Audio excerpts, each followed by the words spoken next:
Hello students, आप लोग कैसे हैं? आशा करते हैं आप लोग मस्त होंगे, लाजवाब होंगे। पिछले लेक्चर में हम आप लोगों को बहुपद चैप्टर के थ्योरी के बारे में बताए थे। आज हम आप लोगों को बहुपद चैप्टर के पूरे क्वेश्चन के बारे में बताएंगे, ठीक है। तो आइए हम समझते हैं। आज हम बहुपद चैप्टर में द्विघात बहुपद के बारे में बताएंगे, ठीक है। तो आइए हम समझते हैं द्विघात बहुपद होता क्या है, उसके फार्मूला के बारे में बताएंगे कि हाँ कैसे उस फार्मूला पर क्वेश्चन बनाते हैं हम, ठीक है। आइए चलिए देखिए, तो यहाँ पर जो है द्विघात बहुपद, जिसको इंग्लिश में हम क्वाड्रेटिक पॉलिनोमियल कहा जाता है, ठीक है। और द्विघात बहुपद का जो व्यापक रूप था उस दिन भी बताए थे पिछले लेक्चर में जो पढ़ाए थे, तो कि जो द्विघात बहुपद का जो व्यापक रूप का फॉर्मूला होता है ax² plus bx plus c होता है, ठीक है। अब इसमें क्या होता है, x² के गुणांक को हम बोलते हैं a, x के जो गुणांक होता है उसको b बोलते हैं, और जिसके पास x नहीं होता उसको बोलते हैं हम c बोलते हैं, ठीक है। जैसे यहाँ पर लिखे हैं कि यदि एक द्विघात बहुपद ax² plus bx plus c है और इसके शून्यांक अल्फा और बीटा है, तो इसके लिए फार्मूला क्या होता है, तो शून्यांकों का जो योग होता है उसको हम अल्फा प्लस बीटा बोलते हैं, और शून्यांकों का योगफल का हो चाहे अल्फा प्लस बीटा बोले, दोनों का जो फार्मूला होता है क्या होता है, -b/a। अब -b क्या होता है, तो यहाँ पर हम बताए थे कि x का जो गुणांक होगा उसे क्या बोलते हैं b, और a क्या होता है, जो x² गुणांक होता है वो होता है हमारा a। यानी हमारा शून्यांकों का योगफल का जो फार्मूला होता है अल्फा प्लस बीटा बराबर -b/a होता है। शून्यांकों का जो गुणनफल होता है वो क्या होता है फार्मूला, शून्यांकों के गुणनफल का अल्फा इंटू बीटा बोलते हैं। यानी जो शून्यांकों का गुणनफल होता है उसे हम बोलते हैं अल्फा इंटू बीटा, और अल्फा इंटू बीटा का जो फार्मूला होता है c/a होता है। अब c किसको बोलते हैं, तो जो c का मान यानी जो ऊपर यहाँ पर ax² plus bx plus c यहाँ पर दिया रहेगा वो हमारा c का मान हो जाएगा, और a किसको बोलेंगे, जो यहाँ पर x² के गुणांक यानी जो द्विघात बहुपद दिया होगा और उसमें x² गुणांक जो होगा, x² गुणांक, उससे हम a का मान बोलते हैं, ठीक है। तो a का वैल्यू हो जाएगा। अब यहाँ पर ये तो शून्यांकों का योगफल था और शून्यांकों का गुणनफल। अब यहाँ पर हम समझते हैं कि द्विघात बहुपद बनाने का सूत्र क्या होता है। तो कह रहा है इसमें कि जब शून्यांकों का योग अल्फा प्लस बीटा तथा शून्यांकों का गुणनफल यानी जिसको अल्फा इंटू बीटा बोलते हैं दिया हो, तो उसके लिए फार्मूला होता है द्विघात बहुपद बनाने के लिए x² minus alpha plus beta into x plus alpha into beta. कैसे पढ़ेंगे हम द्विघात बहुपद के बनाने का फार्मूला जो होता है x² minus alpha plus beta into x plus alpha into beta पढ़ेंगे। अब इसमें होता है त्रिघात बहुपद आता है। ये तो हम लोग को एनसीईआरटी बुक में नहीं दिया है त्रिघात बहुपद के बारे में, लेकिन हम फार्मूला यहाँ पर लिखवा दें, इसके क्वेश्चन के बारे में कुछ बता देंगे, ठीक है। अब त्रिघात बहुपद का जो व्यापक रूप का फार्मूला होता है ax³ plus bx² plus cx plus d होता है। त्रिघात बहुपद का जो फार्मूला होता है क्या होता है, ax³ plus bx² plus cx plus d होता है। याद रखना है कि जो द्विघात बहुपद का व्यापक रूप होता है क्या होता है, ये हमेशा एग्जाम में आता रहता है। तो द्विघात बहुपद के व्यापक रूप का फार्मूला क्या होता है, ax² plus bx plus c होता है। द्विघात बहुपद का शून्यांकों का योगफल थी, शून्यांकों का योगफल क्या होता है, अल्फा प्लस बीटा होता है, जिसको बोलते हैं शून्यांकों का योगफल को अल्फा प्लस बीटा बोलते हैं, और इसका मान क्या होता है, वैल्यू फार्मूला में -b/a होता है। -b क्या होता है, x का गुणांक जो होता है उसको b बोलते हैं, और x का गुणांक को क्या बोलते हैं, a बोलते हैं। शून्यांकों का गुणनफल जिसको अल्फा इंटू बीटा बोलते हैं, इसका फार्मूला होता है c/a होता है, ठीक है। अब यहाँ पर द्विघात बहुपद बनाने का जो सूत्र होता है क्या होता है, x² minus alpha plus beta into x plus alpha into beta होता है। त्रिघात बहुपद में क्या होता है व्यापक रूप, ax³ plus bx² plus cx plus d होता है। अब त्रिघात बहुपद में शून्यांकों का जो योगफल होता है alpha plus beta plus gamma होता है, इसका फार्मूला होता है -b/a होता है। अब इसमें त्रिघात बहुपद में दो शून्यांकों का जो गुणनफल होता है, गुणनफल का योग यानी जो दो शून्यांकों के गुणनफल का योग का जो फार्मूला होता है alpha into beta plus beta into gamma plus gamma into alpha बराबर होता है c/a होता है। तीनों शून्यांकों का जो गुणनफल होता है alpha into beta into gamma बराबर होता है -d/a होता है, ठीक है। आइए अब समझते हैं हम इस फार्मूला पर जो द्विघात बहुपद का जो फार्मूला है इस पर क्वेश्चन कैसे बनाते हैं। आइए अब हम द्विघात समीकरण का जो आप लोग का फार्मूला लिखवाए हैं उस पर हम क्वेश्चन प्रैक्टिस करते हैं कि हाँ कैसे किस टाइप का बिहार बोर्ड में क्वेश्चन पूछता है। देखिए यहाँ पर एक क्वेश्चन लिखे हैं x square plus 7x plus 12 दिए हैं, ठीक है। अब यहाँ पर सबसे पहले देखना कि इसका गुणनखंड कैसे टूटेगा, ठीक है। तो गुणनखंड निकालने के लिए सबसे पहले हमको क्या करना है, इसमें जो प्लस 12 दिया है तो इस सिंबल से, ये प्लस दिया, इसे देखना है कि हाँ अगर प्लस रहेगा तो जोड़ कर 7 लाना है और गुणा करा कर क्या लाना है, 12 लाना है। तो कौन ऐसी दो संख्या है जिसको जोड़ने पर 7 आ जाएगा और गुणा करा देंगे तो 12 आ जाएगा। तो 4 में 3 जोड़ेंगे तो क्या आएगा 7 और 4 में 3 से गुणा करा देंगे तो क्या आएगा 12। यानी हमारा जो फैक्टर बनेगा यहाँ पर एक्स स्क्वायर प्लस 7 को हम तोड़ देंगे किसमें, 4 और 3 के रूप में। 4 और 3 कितना हो जाएगा, 7 और 4 3 12 हो जाएगा। और यहाँ पर x है तो x प्लस 12 दिया है तो 12 लिख देंगे, ठीक है। उसके बाद यहाँ पर अब देख क्या करेंगे, एक्स स्क्वायर है तो एक्स स्क्वायर प्लस है तो प्लस, x में 4 से गुना होगा तो क्या आएगा 4x, 3 में x से गुना होगा तो क्या होगा 3x हो जाएगा। अब प्लस यहाँ 12 दिया है तो 12 लिख देंगे। अब इतना हो जाने के बाद क्या करेंगे, दो दो का जोड़ा लगाकर संख्या में से कॉमन लेंगे। यानी इन दोनों में कॉमन क्या दिख रहा है हमको, x दिख रहा है। तो x कॉमन ले लिए तो क्या बच जाएगा, एगो x, और इसमें से x बाहर लिया तो क्या बच जाएगा 4 बच जाएगा। अगर यहाँ प्लस है तो यहाँ भी प्लस लिखेंगे, माइनस रहता तो यहाँ पर माइनस लिखते, क्या यहाँ प्लस है तो यहाँ पर हम प्लस लिख देंगे। दोनों में कॉमन क्या है, इन दोनों में तो कॉमन 3 है, तो 3 कॉमन ले लिए तो क्या बच गया, x बच गया। और 12 में से 3 कॉमन ले लिए तो क्या बच गया, 4 बच गया। अब यहाँ पर इतना करने के बाद देखेंगे ये दोनों अंदर ब्रैकेट के अंदर जो संख्या है सेम आया कि नहीं। अगर सेम आया तो हमारा गुणनखंड सही तुरा है। अब यहाँ से क्या करेंगे हम, x प्लस 3 है, यहाँ पर x है यहाँ पर प्लस 3 है, तो यहाँ से x प्लस 3 उठा लेंगे और इन दोनों में सम उठा लेंगे, x प्लस 4 उठा लेंगे तो x प्लस 4 हो जाएगा। इतना करने के बाद हम क्या करेंगे, x प्लस 3 बराबर लिख देंगे 0, इधर x प्लस 4 बराबर लिख देंगे 0। x बराबर क्या हो जाएगा, प्लस में हो जाएगा तो -3 हो जाएगा, प्लस में हो जाएगा तो -4 हो जाएगा। अब यहाँ से दो शून्यांक हमको निकलाए चाहिए, पहले समझते हैं कैसे तुरे हैं इसको। देखिए x square plus 7x plus 12 दिया था, हम क्या करेंगे, यहाँ प्लस दिया है तो अगर यहाँ प्लस दिया है तो समझ जाएंगे जोड़ को क्या लाना है 7x, गुणा करा क्या लाना है 12 लाना है। तो हमको ऐसी दो संख्या सोचना था जिसको जोड़े तो 7 आ जाए, गुणा कराने पर क्या आ जाए 12।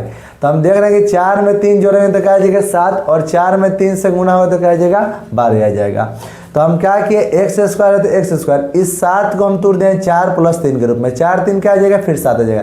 तो 4 और 3 के रूप में तोड़ दिया, फिर x है तो x, अब प्लस 12 दिया है तो 12, एक्स स्क्वायर है तो एक्स स्क्वायर, x में 4 से गुणा हो तो 4x हो जाएगा, x में 3 से गुणा हो तो 3x हो जाएगा, प्लस 12 दिया है तो 12 हो जाएगा। अब इन दोनों में देखना है कॉमन क्या है, तो एक्स स्क्वायर और 4x में कॉमन क्या था एक्स स्क्वायर, तो x को बाहर ले लिया, बच गया 2x था तो 1x अंदर बच गया, प्लस है तो प्लस, यहाँ 4x में से x को बाहर लिया तो क्या बच गया 4 बच गया। अगर यहाँ पर प्लस है तो यहाँ भी प्लस उतारेंगे, यहाँ माइनस आया होता है तो माइनस उतारते, तो यहाँ पे देख रहे हैं प्लस है तो यहाँ प्लस उतार दिए। इन दोनों संख्या में कॉमन क्या दिख रहा था 3x और 12 में, तो यहाँ पर 3 कॉमन दिख रहा था, 3 कॉमन ले लिया, बच गया क्या x बच गया, और यहाँ पर 12 में से 3 कॉमन लिया तो बच गया 4, यहाँ पर बच गया। अब यहाँ पर दोनों ब्रैकेट के अंदर संख्या सेम आएगा तो समझेंगे सही फैक्टर टूटा है, अगर अलग अलग आएगा तो फैक्टर सही नहीं टूटा है, गलत बना है। अब यहाँ से क्या करेंगे, x है यहाँ पर प्लस 3 है तो x और प्लस 3 यहाँ पर ले लिया है, और इन दोनों में से कोई एक x प्लस 4 ले लिया। अब यहाँ पे x प्लस 3 है तो x प्लस 3 बराबर 0 हो गया, इधर x प्लस 4 बराबर 0 कर दिए, है प्लस में इधर आएगा तो किस में आ जाएगा माइनस में, यानी x का वैल्यू क्या आ गया -3, ये प्लस में इधर आएगा तो माइनस में, यानी x बराबर क्या आ गया -4 आ गया। अब दो शून्यांक निकला है तो एगो को मान लेंगे अल्फा, एगो को मान लेंगे बीटा, तो अल्फा बराबर क्या आ गया -3, बीटा बराबर क्या आ गया 4। अब इसको जांच करना है, जांच करने के लिए सबसे पहले इसमें a b c का वैल्यू चाहिए। तो a का वैल्यू कैसे निकलेगा, तो x से स्क्वायर का गुणांक जो दिया रहेगा वो a का वैल्यू कहलाएगा। तो यहाँ पे x से गुणांक कुछ नहीं तो क्या है 1, यानी a बराबर क्या हो जाएगा 1 हो जाएगा। x से गुणांक को बोलते हैं b, x से गुणांक क्या है यहाँ पर 7 दिया है तो b बराबर क्या आ जाएगा 7 आ जाएगा। c निकालना है तो जो जिसके पास x नहीं है तो उसको बोलते हैं c, तो c का वैल्यू क्या है यहाँ पर 12, तो यहाँ पर c बराबर 12 हो गया। अब इसको हमको जांच करना है शून्यांकों तथा गुणांकों के बीच संबंध की सत्यता की जांच, शून्यांकों तथा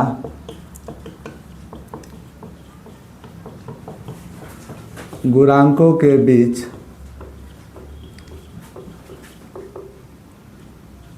संबंध की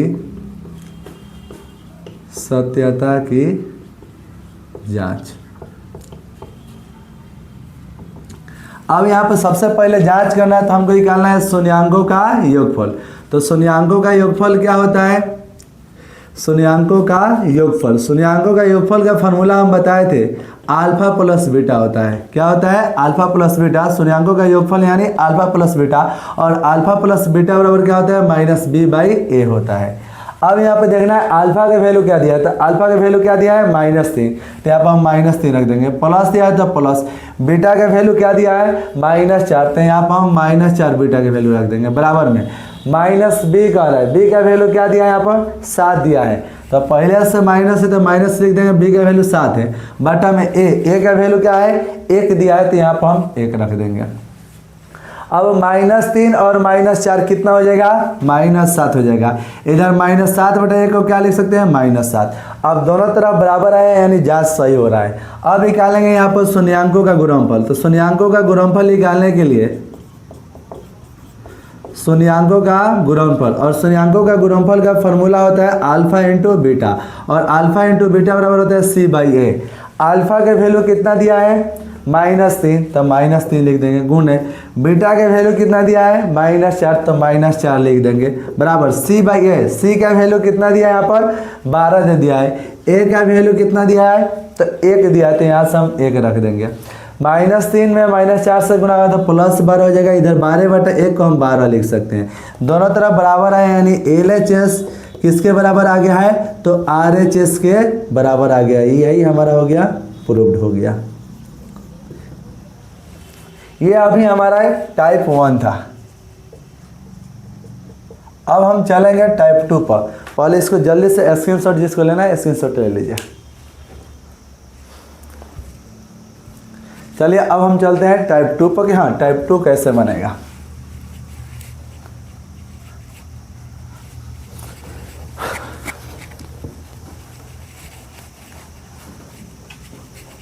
टाइप 2 क्वेश्चन के लिए एक क्वेश्चन है 2x²। टाइप 2 के लिए 2 number question 2x² plus 11x plus 15 दिया है। ठीक है, अब यहाँ पर इसको क्या करना है? इसका फैक्टर तोड़ेंगे, फिर शून्याङ्क ज्ञात करेंगे, शून्याङ्क को अल्फा बीटा मानकर फिर जांच करेंगे। यहाँ पर देखिए, जब यहाँ पर संख्या दिया है तो ये वाला संख्या इससे गुना करेगा। जब यहाँ पर x² के गुणांक में कोई संख्या रहेगा तो सबसे पहले इससे गुना करेगा। तो 2 में 15 से गुना होगा तो क्या आएगा? 30 आएगा। हम समझ जाएंगे कि यहाँ पर क्या लाना है, हमको गुणा करेगा 30 लाना है, लेकिन लिखेंगे हम 15 ही। यानी यहाँ पर प्लस दिए तो कौन ऐसी दो संख्या है जिसको जोड़ने पर 11 आ जाए और गुणा कराए तो क्या आ जाए? 30 आ जाए। तो 6 में अगर हम 5 जोड़ देंगे तो क्या आ जाएगा? 11 आ जाएगा, और 6 में हम 5 से गुणा कराएंगे तो क्या आ जाएगा? 30 आ जाएगा। यानी हमारा जो फैक्टर टूटेगा कितना के रूप में टूटेगा? 6 और 5 के रूप में टूटेगा। यानी यहाँ पर 2x² दिया था, 2x², 11x को कितना के रूप में तोड़ेंगे? 6 और 5 के रूप में, तो 6 प्लस 5 लिख देंगे, और x है तो x प्लस 15 दिया है यहाँ पर, तो 15 लिख देंगे। अब क्या करेंगे? यहाँ पर 2x² दिया था, 2x², x में 6 से गुणा होगा तो 6x, 5 में 1 से गुणा होगा तो 5x हो जाएगा, प्लस 15 दिया है तो 15। अब क्या करेंगे? दो का जोड़ा लगाकर इसमें से कॉमन लेंगे। दोनों में कॉमन क्या दिख रहा है हमको? तो यहाँ भी 2 है, 6 के पास भी 2 है गुणांक में, तो दोनों में से 2 कॉमन ले लिए, और दोनों के पास क्या दिख रहा है? x दिख रहा है, तो x बाहर ले लिए। यहाँ से 2x बाहर लिया तो क्या बच गया? x बच गया, प्लस है तो प्लस। 6 में से 2 को बाहर लिया और x बाहर लिया तो क्या बच गया? यहाँ पर 3 बच गया। फिर यहाँ पर प्लस है तो यहाँ भी क्या लिखेंगे? प्लस लिखेंगे।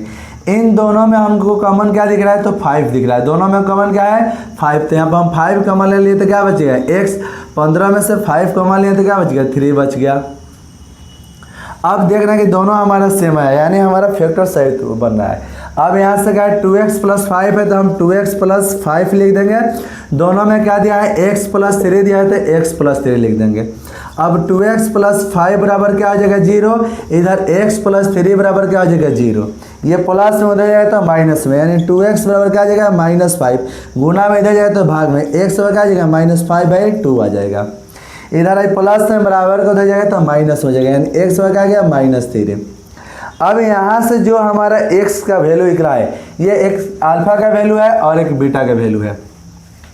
अल्फा बराबर क्या आ जाएगा -5/2, बीटा का वैल्यू क्या आ जाएगा -3 आ जाएगा। यहाँ से अल्फा और बीटा का मान निकल गया। अब निकालेंगे ए का वैल्यू, तो ए का वैल्यू कैसे निकलेगा, एक से इसका गुणांक क्या दिया है 2 दिया है, तो ए का वैल्यू क्या हो जाएगा 2। बी का वैल्यू निकालने के लिए एक्स का गुणांक देखना है, एक्स का गुणांक क्या है 11 दिया है, तो यहाँ पे 11 लिख देंगे। आज जिसके पास कुछ नहीं है, एक्स नहीं रहा, तो इसको सी का वैल्यू बोलते हैं, तो सी का वैल्यू कितना आ जाएगा 15 आ जाएगा। अब इसको करना है जांच। अब हम जांच करने के लिए इतना बड़ा लैंग्वेज नहीं लिखेंगे, बस शॉर्ट में हम यहाँ पर लिख रहे हैं जांच, ठीक है। अब यहाँ पर लिखेंगे जांच में सबसे पहले क्या निकालना है हमको, शून्यांकों का योग निकालना है। तो शून्यांकों का योग का फॉर्मूला क्या होता है, योग का हो चाहे योगफल का हो, तो शून्यांकों का योगफल का फॉर्मूला क्या होता है alpha plus beta. Alpha plus beta बराबर क्या होता है -b/a होता है। अल्फा का वैल्यू कितना दिया है, तो -5/2 दिया है, तो अल्फा का वैल्यू -5/2 कर देंगे, प्लस है तो प्लस। बीटा का वैल्यू यहाँ पर कितना दिया है, तो -3 दिया है, तो हम -3 कर देंगे बराबर -b। बी का वैल्यू कितना है 11 दिया है, तो यहाँ पर ऊपर -11 कर देंगे। बटा में ए का वैल्यू कितना दिया है 2 दिया है, तो यहाँ पर हम 2 रख देंगे। अब इसके बटा में कुछ नहीं है तो क्या है 1 है, 1 2 का एलसीएम क्या आएगा 2 आएगा। अब यहाँ पर क्या आ जाएगा -5 प्लस 1 का पैरामीटर 2 बार में आएगा, -3 में 2 से गुना है तो क्या आएगा -6 आ जाएगा। इधर क्या दिया है -11/2 दिया है, दोनों का -5 और -6 कितना हो जाएगा -11/2। इधर भी क्या आ गया -11/2, दोनों तरफ बराबर आ गया, यानी हमारा जांच सही हो रहा है। अब क्या निकालना है शून्यांकों का गुणनफल, तो शून्यांकों का गुणनफल का फॉर्मूला क्या होता है, शून्यांकों का गुणनफल, इसको बोलते हैं हम alpha into beta. Alpha into beta बराबर क्या होता है c/a, तो c/a होता है अल्फा के वैल्यू क्या दिया है -5/2 दिया है, तो यहाँ पर हम -5/2 कर देंगे, गुण है बीटा के वैल्यू क्या दिया है -3 दिया है, तो यहाँ पर हम -3 कर देंगे। और c का वैल्यू कितना दिया है 15 दिया है, तो हम 15 रख देंगे। बटा में a का वैल्यू कितना दिया है 2 दिया है, तो हम 2 रख देंगे। -5 में -3 से गुणा हो तो क्या आएगा -15 आ जाएगा, +15 आ जाएगा, माइनस माइनस प्लस हो जाएगा। बटा में क्या आ जाएगा 2 हो जाएगा। इधर 15/2 दिया है, तो 15/2 लिख देंगे, यानी हमारा LHS किसके बराबर आ गया RHS के बराबर आ गया, यानी यहाँ पर हमारा हो गया प्रूव्ड, यानी इस क्वेश्चन को हम सत्यापित कर लिए। जल्दी से जिसको स्क्रीनशॉट लेना है स्क्रीनशॉट ले लीजिए। अब हम चलते हैं टाइप नंबर 3 पर, कैसे इसका टाइप 1 हो गया, टाइप 2 हो गया। अब हम चलेंगे टाइप 3 पर, टाइप 3 का क्वेश्चन कैसे बनेगा।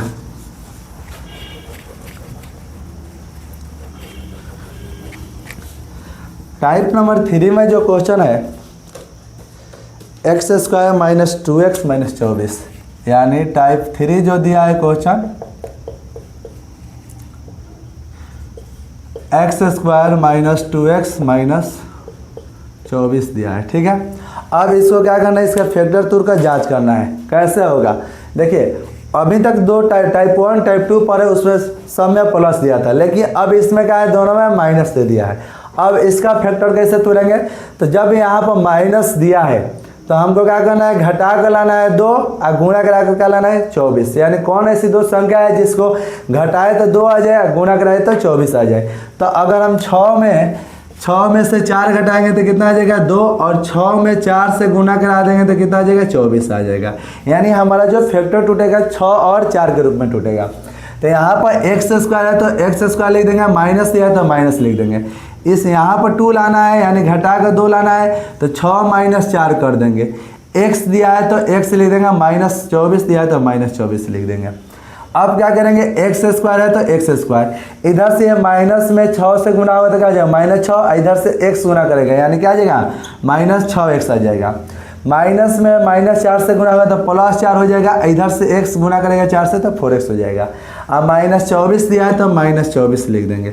फिर यहाँ पर 2 का जोड़ा लगाकर कॉमन लेंगे, दोनों में कॉमन क्या दिख रहा है हमको x कॉमन दिख रहा है, तो दोनों में से x कॉमन ले लिए तो क्या बच गया एगो x। अब माइनस है तो माइनस 6x में से x बाहर लिया तो क्या बच गया 6 बच गया। फिर इन दोनों में अगर यहाँ प्लस है तो यहाँ पर भी प्लस लिखेंगे, तो यहाँ अब दोनों में कॉमन क्या है 4 कॉमन है, तो 4 कॉमन ले लिए, क्या बच गया x। -24 में से 4 कॉमन लिया तो क्या बच गया 6 बच गया। दोनों सेम आया यानी हमारा फैक्टर सही बन रहा है। एक यहाँ से हो जाएगा x + 4 हो जाएगा और इन दोनों में से कोई एक हो जाएगा x - 6 हो जाएगा। ठीक है, अब क्या करते हैं यहाँ पर x + 4 = 0 हो जाएगा, इधर x - 6 = 0 हो जाएगा। प्लस में उधर जाएगा तो माइनस में x बराबर क्या आ जाएगा -4, ये माइनस में उधर जाएगा तो प्लस में x बराबर क्या आ जाएगा 6। अब यहाँ पर जो हमारा दो शून्यांक निकला है इसको क्या कर लेंगे, एक को अल्फा मानेंगे एक को बीटा। तो अल्फा बराबर क्या हो जाएगा -4, बीटा बराबर क्या हो जाएगा 6 हो जाएगा। ए का वैल्यू कितना हो जाएगा, ए बराबर x से का गुणांक हो जाएगा। तो x से का गुणांक क्या दिया है 1, x से गुणांक बोलते हैं b, तो x से गुणांक क्या दिया है -2, तो b बराबर क्या आ जाएगा -2। c का वैल्यू क्या होगा, जिसके पास x नहीं रहता उसी का वैल्यू, तो क्या दिया है -24 दिया, तो यहाँ पर -24 लिख देंगे। अब हमको क्या करना है, इसका जांच करना है। जांच करने के लिए क्या करना पड़ेगा हमको, सबसे पहले इसमें शून्यांकों का योगफल निकालना है। तो शून्यांकों का योगफल क्या होता है, फॉर्मूला शून्यांकों का योगफल। तो शून्यांकों का योगफल का जो फॉर्मूला होता है वो होता है अल्फा प्लस बीटा, और अल्फा प्लस बीटा यानी शून्यांकों का योगफल को हम बोल सकते हैं अल्फा प्लस बीटा। इसका फॉर्मूला हो जाता है -b/a। अल्फा का वैल्यू क्या दिया है -4 दिया है, तो यहाँ पर हम -4 रख देंगे, प्लस है तो प्लस। बीटा का वैल्यू क्या दिया है 6 दिया है, तो यहाँ पर हम 6 रख देंगे, बराबर -b का वैल्यू क्या है 2 दिया है, तो पहले से एक माइनस है, फिर b का वैल्यू जो दिया है -2 दिया है, तो यहाँ पर हम -2 रख देंगे। बटा में एक आ रहा है, a का वैल्यू क्या है 1 है, तो यहाँ पर हम 1 रख देंगे। -4 में 6 जोड़ेंगे यानी घटेगा तो क्या आ जाएगा, यहाँ से सब करेंगे तो 2 आ जाएगा, इधर माइनस से गुना हो तो क्या आ जाएगा +2, दोनों तरफ बराबर आ गया, यानी हमारा जांच सही हो रहा है। अब निकालेंगे हम शून्यांकों का गुणनफल, और शून्यांकों का गुणनफल का जो फॉर्मूला होता है अल्फा × बीटा होता है, और अल्फा × बीटा बराबर क्या होता है c/a होता है। अब देखना है कि यहाँ पर अल्फा के वैल्यू कितना है, तो अल्फा के वैल्यू कितना दिया है -4 दिया है, तो यहाँ पर हम -4 रख देंगे गुणे। बीटा के वैल्यू कितना दिया है 6 दिया है, तो यहाँ पर हम 6 रख देंगे, बराबर। सी का वैल्यू कितना दिया है -24 दिया है, तो -24 रख देंगे, बटा में ए का वैल्यू क्या दिया है 1 दिया, तो यहाँ हम 1 रख देंगे। -4 में 6 से गुना होता क्या -24 आ जाएगा, इधर -24/1 को हम -24 लिख सकते हैं। देख रहे हैं कि दोनों तरफ क्या आ गया बराबर आ गया, यानी ये LHS किसके बराबर आ गया RHS के बराबर आ गया। तो यहाँ पर हमारा हो गया क्वेश्चन प्रूव्ड।